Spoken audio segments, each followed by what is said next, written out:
Hello, आज हम करने वाले हैं question 15 arithmetic progressions exercise 5.3 a contract on construction job specifies a penalty for delay of completion beyond a certain date as follows ₹200 for the first day, ₹250 for the second day, ₹300 for the third day, etcetera. The penalty for each succeeding day being ₹50 more than for the preceding day. How much money the contractor has to pay as penalty if he has delayed the work by 30 days? Question को अगर हम ध्यान से देखें तो किसी भी काम को, जैसे इन्होंने क्या कहा है कि एक काम को करने के लिए एक स्पेसिफाइड पीरियड ऑफ टाइम दिया गया है. अगर आप उस स्पेसिफाइड पीरियड से बियॉन्ड अपना काम स्ट्रेच करते हैं तो हर एक्स्ट्रा डे के लिए आपको, अगर आप एक दिन काम स्ट्रेच करते हैं एक्स्ट्रा तो आपको ₹200 एज अ पेनल्टी देनी पड़ेगी. अगर आपका काम 2 दिन से डिले होता है तो आपको पहले दिन का 200 और दूसरे दिन का 250 पे करना पड़ेगा. और अगर आपका काम 3 दिन के लिए डिले होता है तो पहले दिन का 200, दूसरे दिन का 250 एंड तीसरे दिन का 300 आपको पे करना पड़ेगा, है ना. कहने का मतलब ये है कि जो आपकी पेनल्टी होगी वो हर आने वाले दिन के लिए पिछले दिन से ₹50 ज्यादा होगी. कहने का मतलब ये है कि अगर यहाँ पर हम देखें कि कितने दिन का, अगर फर्स्ट डे आपका काम डिले होता है तो फर्स्ट डे के लिए आपको पेनल्टी जो पे करनी पड़ती है that is ₹200. Penalty for the second day is ₹250. Penalty for the third day is ₹300. तो हर आने वाले दिन में पिछले वाले दिन से ₹50 पेनल्टी बढ़ जाती है. तो इसका मतलब कि आपका कॉमन डिफरेंस D इज 50. क्योंकि आप देख रहे हो ना, अगर आपको पहले दिन फर्स्ट डे अगर आप डिले करते हैं, सिर्फ एक दिन डिले करते हैं तो आपको कितना पेनल्टी पे करनी पड़ रही है? ₹200. सेकेंड डे जो आपका अगर डिले होता है तो आपको इससे पिछले दिन से ₹50 ज्यादा, मतलब पहले आप 200 पे कर रहे थे तो उससे अब आप कितना पे करेंगे? 250 पे करेंगे. इसी तरह से थर्ड डे आप 250 से पिछले वाले से 50 ज्यादा, मतलब 250 + 50 मतलब 300 पे करेंगे. तो आपका, आप देख रहे हैं कि आपका एपी कैसे जनरेट हो रहा है कि जितने दिन आप डिले करते जा रहे हैं. सपोज आपने 4 दिन डिले किया तो आपको पे करने पड़ेगा ₹350. तो एवरी सक्सीडिंग डे जो आपकी पेनल्टी है दैट इज इंक्रीजिंग बाय ₹50. ठीक है, I hope this is clear. तो आपको पता चल गया कि कॉमन डिफरेंस D इज ₹50. वो आप कैसे पता लगा रहे हैं? By subtracting any 2 consecutive terms. किन्हीं 2 कॉन्जिक्यूटिव टर्म्स को अगर हम सब्ट्रैक्ट कर देते हैं तो उनके बीच का जो डिफरेंस है that is your common difference. और वैसे भी हमें दिया हुआ है कि penalty is increasing with margin of ₹50, है ना. तो 50 इज आवर कॉमन डिफरेंस. अब आपको ये पता लगाना है कि कितनी पेनल्टी उस कॉन्ट्रैक्टर को पे करना पड़ेगा if he delays the work by 30 days. देखो, एक दिन डिले करता है तो ही हैज टू पे 200. 2 दिन डिले करता है तो उसको फर्स्ट डे के लिए 200 और सेकेंड डे के लिए 250 पे करना पड़ता है. थर्ड डे डिले करता है तो 200 + 250 + 300. तो आप देख रहे हैं कि आपको एक तरह से you have to find out the sum of this series, है ना. अगर एक दिन डिले होता है तो 200, 2 दिन डिले होता है तो पहले दिन का 200, दूसरे दिन का 250, 3 दिन डिले होता है तो पहले दिन का 200, दूसरे दिन का 250, तीसरे दिन का 300. इसी तरह से अगर आपका 4 दिन डिले होता है तो पहले दिन का 200, दूसरे दिन का 250, तीसरे दिन का 300 और चौथे दिन का 350. इसी तरह से you will add on all the penalties. लेकिन अब हमें कितने दिन के लिए काम, कितने दिन डिले हुए? 30 डेज. तो this is suppose A1 is the penalty for first day, A2 is the penalty for second day, A3 is the penalty for third day. तो आपको अब A30 एक तरह से पता लगाना है क्योंकि आपने जो कॉन्ट्रैक्टर है उसने 30 दिन तक काम नहीं सबमिट किया, उसको 30 डेज की पेनल्टी पे करनी है. ठीक है. आप 30 डेज की पेनल्टी पे करने का मतलब है कि आपको A30 पहले पता लगाना है। अब A30 निकालने के लिए आपको पता है you'll use the formula AN होता है A1 plus n-1 into D। तो A30 हो जाएगा, n की जगह अब हम क्या ले रहे हैं 30, तो A30 हो जाएगा A1 plus 30 minus 1 into D क्या है यहाँ पर, D इज 50। तो आपके पास A1 the first term was 200, आपके पास 30 minus 1 is 29 and this is 50। So your answer is so this is AN, ये आपका A30 आ रहा है, ठीक है। This is 200 plus 1450 which is 1650। अब लेकिन आपको 30 डेज के लिए पेनल्टी निकालनी है, तो that means you have to find out S30, क्योंकि आपकी जो भी टोटल पेनल्टी होगी वो पहले दिन की पेनल्टी प्लस दूसरे दिन की पेनल्टी प्लस तीसरे दिन की पेनल्टी, इन सबको ऐड करके पता चलेगा। अब S30 कैलकुलेट करने का फॉर्मूला है, you know, SN is equal to n/2 into 2A plus n-1 into D। तो S30 का मतलब हुआ n की जगह आप क्या पुट कर रहे हैं 30।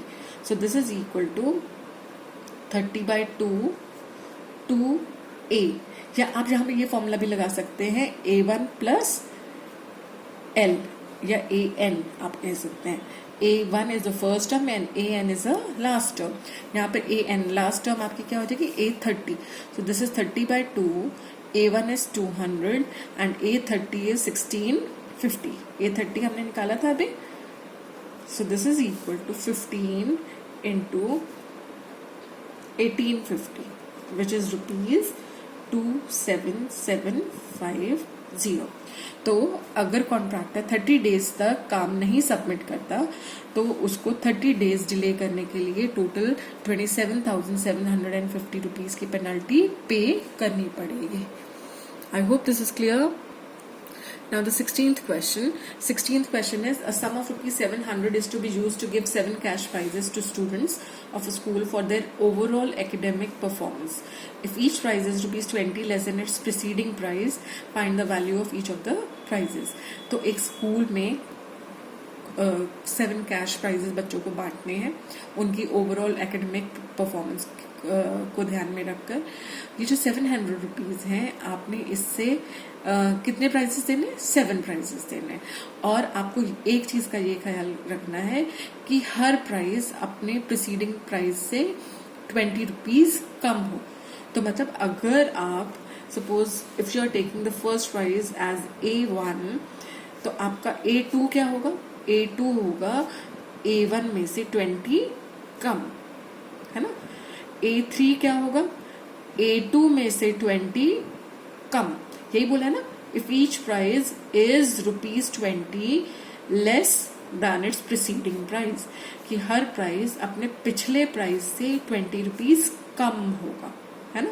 तो अगर फर्स्ट प्राइस A1 है तो A2 will be equal to A1 minus 20, A3 will be equal to A2 minus 20। अगर हम इसको A3 को A2 की वैल्यू इसमें पुट कर दें तो you have A1 minus 20 minus 20। So this is A1 minus 20 minus 20 which is A1 minus 2 times 20। आपने 20 कितनी बार माइनस किया, 2 टाइम्स, है ना। इसी तरह से A4 क्या होगा आपका, A3 माइनस 20। अब A3 आपने क्या निकाला है, A1 माइनस 2 टाइम्स 20। तो आपका A3 की जगह हमने A1 माइनस 2 टाइम्स 20 पुट किया, माइनस 20 ये वाला, है ना। तो this is A1 minus 3 times 20, 2 बार ये और 1 बार ये, तो A1 माइनस 3 टाइम्स 20। तो इस तरह से आप क्या ऑब्जर्व कर रहे हैं कि जो 7th प्राइज होगा A7 वो क्या होगा, देखो यहाँ पे 2 था तो यहाँ 1 इंटू 20 था, यहाँ 3 था तो यहाँ 2 इंटू 20 था, यहाँ 4 था तो यहाँ 3 इंटू 20 था। तो A7 होगा तो ये क्या होगा, A1 minus 6 into 20। I hope this is clear कि हम ये क्या कर रहे हैं, यहाँ आप 20 2 बार सब्ट्रैक्ट कर रहे हैं, है ना, -20 -20, इसलिए आपने 2 into 20 कर दिया। यहाँ एक तरह से 2 बार ये 20 और 1 बार ये 20, तो 3 बार 20 आप सब्ट्रैक्ट कर रहे हैं, इसलिए 3 into 20 किया। इसी तरह से A7 will be equal to A1 - 6 into 20। अब आपको पता है कि इन सारे प्राइजेस का टोटल कितना होना चाहिए, 700। 700 को ये तो डिवाइड किया गया 7 प्राइजेस में, तो that means A1 plus A2 plus A3 and so on up to A7 should be equal to 700। यही होगा, है ना। अब A1 को एज इट इज रहने देते हैं, प्लस A2 की जगह, A2 हमारा क्या था, A2 was A1 - 20, तो A2 की जगह हम पुट कर देंगे A1 - 20। A3 की जगह क्या हम पुट करेंगे, A3 क्या था, A1 - 2 times 20 and so on up to A7 क्या है आपका, A7 है A1 - 6 times 20, so this is equal to 700। I hope this is clear. अब अगर हम ब्रैकेट खोलते हैं तो हमारे पास आ जाता है A1 plus A1 - 20 plus A1 - 2 into 20 plus so on up to A1 - 6 into 20, this is equal to 700। अब A1 कितनी बार आ रहा है, क्योंकि 7 प्राइजेस थे और हर एक में A1 आ रहा है, that means A1 is coming 7 times, तो 7A1 माइनस, अगर हम 20 कॉमन ले लें तो हमारे पास यहाँ बचेगा 1 plus 2 plus 3 and so on up to 6, यही बचेगा ना। आप देख रहे हैं यहाँ 20 एक बार है इसलिए 1, यहाँ 22 टाइम्स है इसलिए 2, फोर्थ टर्म में 23 टाइम्स आएगा इसलिए 3, फिफ्थ टर्म में 24 टाइम्स आएगा इसलिए 4, सिक्स टर्म में 25 टाइम्स आएगा इसलिए 5, सेवन टर्म में 26 टाइम्स आया इसलिए 6। सो दैट मीन्स 7A1 - 20, इन सबको अगर हम ऐड करेंगे तो आपके पास क्या आया, देखिए 4 + 6 is 10, है ना, और ये आपका टोटल आ गया, दिस इज 21।